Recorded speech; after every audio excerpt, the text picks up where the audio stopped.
सर्दी के मौसम में हर किसी का दिल यही चाहता है कि कुछ डिफरेंट और मज़े का खाया जाए। तो आज मैं आपके साथ बहुत ही मज़ेदार स्टीम चरगा की रेसिपी लेकर आई हूँ। तो इसके लिए मैंने पूरा चिकन लिया था, इसको सिरका नमक लगाकर अच्छे से वॉश कर लिया था। गहरे कट्स लगा लेंगे, नमक लगाकर अच्छे से नमक लगा देंगे।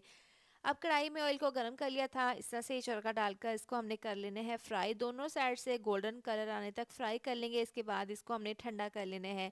बाउल में दही डाल देंगे, इमली का पल्प डाल देंगे, टमाटो केचप डाल देंगे, लहसुन अदरक का पेस्ट डाल देंगे, साथ ही ऑरेंज फूड कलर, नमक डाल देंगे और तिक्का मसाला, पिसी हुई लाल मिर्च, हल्दी पाउडर और इसमें डाल देंगे धनिया पाउडर, पिसा हुआ गरम मसाला डालकर अच्छे से इसको मिक्स कर लेंगे। ज़बरदस्त सा चटपटा हमारा मसाला तैयार है। चिकन फ्राई करने के बाद इसको ठंडा कर लिया था, कट्स के अंदर ऊपर नीचे ये मसाला लगा देंगे और इसकी दोनों टांगों को मैंने बांध दिया था। प्रेशर कुकर में डाल देंगे पानी, इमली, आलू बुखारा, ज़ीरा, दालचीनी के 2 टुकड़े हैं और साथ में सौंफ डालने के बाद स्टीमर रख देंगे। चरखा रखने के बाद सफ़ेद तिल डाल देंगे इसके ऊपर और इसको हमने स्टीम कर लेना है 25 से 30 मिनट के लिए। बहुत ही जूसी और अंदर तक फ्लेवरफुल हमारा स्टीम चरगा तैयार है।